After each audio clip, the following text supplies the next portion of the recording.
பாத தர்மம் பற்றி புரிந்து உணர்பவர் மனதில் மாயையிலிருந்து தான் விடுதலை அடைகிறார். மனம் உருவான விதம் பற்றி அறிந்து புரிந்து கொள்ளுகிறார். புரிந்து கொண்டதன் புரிந்து கொண்டவர் சத்தியத்தை உணர்கிறார்.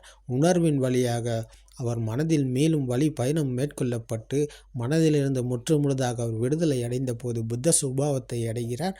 அவர் சாவக்க புத்தராகிறார். அப்போது அவருக்கு டிப்ரெஷன் வருமா? அவருக்கு மன உளைச்சல் வருமா? அவர் கோமாவுக்கு போவாரா? இல்லை, அப்படி ஒன்று நடக்காது. இது சாத்தியம். இது அப்படி ஒன்று நடக்கும் காரியம் கிடையாது. ஏன்னா மனதிலிருந்து முழுதாக விடுதலை அடைந்தவர் சாந்தமான இனிமையான சுவையில் தான் அவர் இருப்பார். அப்போது இது நிரந்தரமானது, நிரந்தரம் அற்றது கிடையாது. லௌகிக சமாதி என்பது நிரந்தரமற்றது. அது எந்த நேரமும் இல்லாமல் போகக்கூடியது, அழிந்து போகக்கூடியது. ஆனால் இந்த லோகோத்தர சமாதி, விதர்சனா சமாதியானது எந்நேரமும் இருக்கக்கூடியது.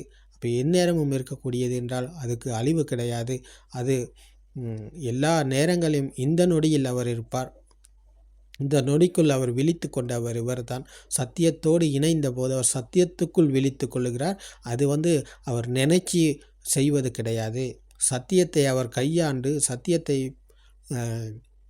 உணர்ந்த போது அந்த உணர்வுக்குள் விழித்து கொண்டதன் வழியாக வந்த சமாதி நிலையானது அழிந்து போகக்கூடியது அல்ல. அது இந்த நொடிக்குள் அவர் விழித்து கொள்ளுகிறார். ஏன்? மனம் என்பது மாயை என்றால் அப்போ அவருக்கு 3 காலங்கள் உண்மையாகாது. எதிர்காலம், நிகழ்காலம், இறந்த காலம் எல்லாமே மாயை என்பதை அவர் புரிந்து உணர்கிறார். அப்போது நொடிக்குள் அவர் விழித்து கொள்ளுகிறார். அப்போ இதுதான் சங்கித்தே நிப்பிதா என்று பகவான் புத்தர் அவர்கள் போதனை செய்தார்கள். சங்கித்தே நிப்பிதா என்றால் இது புரிந்து கொள்ளக்கூடிய சத்தியம். புரிந்து கொண்டதன் பிறகு அவர் இந்த வாழ்க்கையை எல்லா காரியங்களிலும் ஈடுபடுவார், எல்லா செயல்களிலும் ஈடுபடுவார். அவர் எந்த துறையில் இருக்கிறாரோ அந்த துறையில் அவருடைய எதை செய்கிறாரோ அதை கணக்காக அதை சரியாக செய்வார்.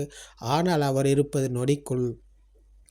அவர் நொடிக்குள் இருப்பார். மனம் என்பது மாயை என்பதை புரிந்து உணர்ந்தவருக்கு மனம் கண்களுக்கு வர்ணம் தெரிவது போல, காதுக்கு சத்தம் கேட்பது போல, மனதுக்கு எண்ணங்கள் வரும் போகும். ஆனால் அது எந்த எண்ணமாக இருந்தாலும் அது தன்னுடைய குழந்தை தவறிவிட்டது அப்படின்ற ஒரு நியூஸ் அவருக்கு திடீர்னு வந்தாலும், ஆக்சிடெண்ட் ஆகி போச்சு, இப்படித்தான் அவங்களோட குழந்தை திடீர்னு ஆக்சிடெண்ட்டில் இப்படி இறந்து போச்சு அப்படின்னு சொல்லி ஒரு நியூஸ் வந்தாலும் அவர் தடுமாற மாட்டார். அவருக்குள் தடுமாற்றம் கிடையாது.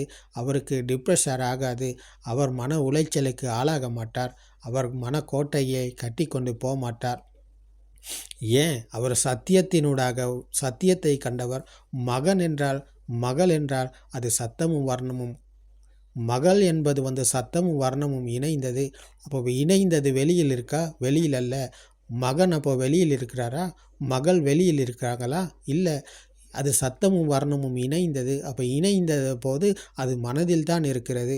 அப்போ இணைந்தது வெளியில் அல்ல, மனதில் தான் இருக்கிறது என்ற சத்தியத்தை உணர்ந்தவருக்கு அப்போ மகனும் இல்லை, மகளும் இல்லை, அம்மாவும் இல்லை, அப்பாவும் இல்லை, யாருமே இல்லை. அப்போ அவருக்கு அப்போ யாருமே இல்லை என்ற துஷ்டியில் அல்ல அவர் இருக்கிறாரு. நாங்கள் நினைப்பது வெளியில் இல்லை, நாங்கள் நினைத்து கொண்டிருந்தது வெளியில் இல்லை. அப்போ நினைப்பிலிருந்து தான் அவர் விடுதலை அடைந்து இந்த நொடிக்குள் இருக்கிறார். அப்போ எண்ணங்களிலிருந்து, மனதின் மாயிலிருந்து தான் அவர் விடுதலை அடைந்து இந்த நொடிக்குள் இருக்கிறார். அவர் சத்தியத்தை புரிந்து உணர்ந்து இருக்கிறார். இப்போ உணர்வுக்குள் அவர் இருக்கிறார். இதுதான் உணர்வு பூர்வமாக சத்தியத்தை உணர்ந்த சுபாவம். அப்போது அவருக்கு எந்த எண்ணம் வந்தாலும், எந்த பிரச்சனை வந்தாலும் அவருக்கு அது பிரச்சனை ஆகாது. காரணம் என்னென்னா, பிரச்சனை என்பது மனதில் தான் இருக்கிறது. அது வெளியில் அல்ல என்ற சத்தியத்துக்குள் அவர் இருக்கிறார். அப்போது அவருடைய இந்த சத்தியத்தை உணர்ந்தவர் மகன் இல்லை, மகள் இல்லை, அம்மா இல்லை, அப்பா இல்லைன்னு சொல்லி அவர் துஷ்டிக்கு இல்லை அவர் போகிறாரு. அம்மா இல்லை, வழக்கம் போல் அம்மா இருப்பார், வழக்கம் போல் மகள் இருப்பாங்க, தாய் தகப்பன் இருப்பாங்க, யாருமே இல்லாமல் போக மாட்டாங்க. எல்லாமே வழக்கம் போல் எல்லாமே இருப்பாங்க. எல்லாமே காரியங்களும் எல்லாமே சரியாக நடக்கும். அதில் எந்த ஒரு மாற்றமும் கிடையாது. ஆனால் இவர் சத்தியத்தை புரிந்து உணர்ந்தவர். சங்கித்தே நிப்பிதா என்ற புரிதலினூடாக சத்தியத்தை உணர்ந்தவர். புரிதலினூடாக சத்தியத்தை உணர்ந்து பிரத்யட்சம் அடைந்து இருக்கிறார். அவர் மற்றவரை போல தனக்கு நியூஸ் ஒன்று கேட்ட கைக்கு இப்படித்தான் திடீர்னு ஒரு ஆபத்து ஆகி போச்சு. அப்படி அந்த ஆபத்தான நியூஸை கேட்ட கைக்கு அவர் தடுமாற மாட்டார். அவர் பாய்ஞ்சு மாட்டார். அவருக்குள்ள இந்த அதிர்வு கிடையாது.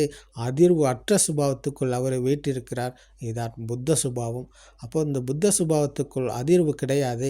அதிர்வு அற்ற நிலைதான் இந்த புத்த நிலை. அப்போது இதற்குள் அந்த நொடிக்குள் விழித்து கொண்டவர் இந்த நொடியில் இருக்கிறார். அவர்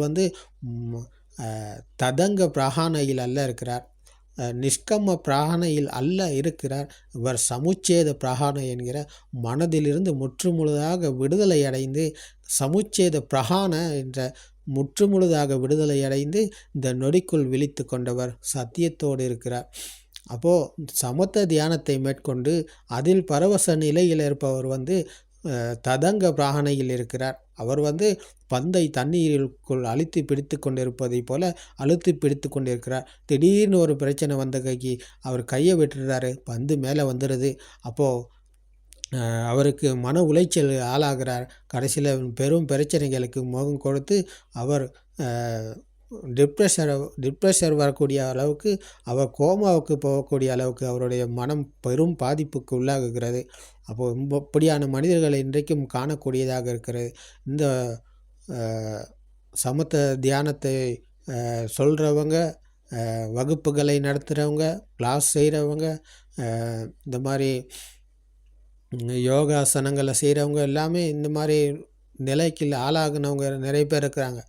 அவர்கள் எல்லாமே யார் காப்பாற்றுறது? அவர்களுக்கு யார் ஆறுதல் அளிப்பது? அப்போ அவர்களுக்கு என்ன வழி? இப்போ இதையெல்லாம் பார்க்கும்போது இந்த மனிதர்கள் செய்வது அனைத்துமே மூடத்தனமான காரியமாக இருக்கிறது. இப்போ இந்த மூடத்தனத்திலிருந்து விலகத்தான் பகவான் புத்தர் அவர்கள், மூடத்தனத்திலிருந்து விடுதலை பெறத்தான் பகவான் புத்தர் அவர்கள் இந்த சத்தியத்தை போதனை செய்கிறார்கள். மனிதர்கள் அத்தனை பேரும் இந்த துஷ்டியில் தானே இருக்கிறார்கள். மனிதர்கள் அத்தனை பேரும் இந்த துன்பத்தில் தானே இருக்கிறார்கள். இவர்கள் போகும் இடம் தெரியாமல் தவிக்கிறார்கள், துன்பத்தில் மூழ்கி இருக்கிறார்கள். அப்போது இந்த மனிதர்களுக்கு துன்பத்திலிருந்து மேலும் வழியை காட்ட வேண்டும். இது வேறு யார் செய்வா? புத்தரை தவிர வேறு யாராலும் செய்ய முடியாது. ஏன்? இது பிரத்யக்ஷ தர்மம்.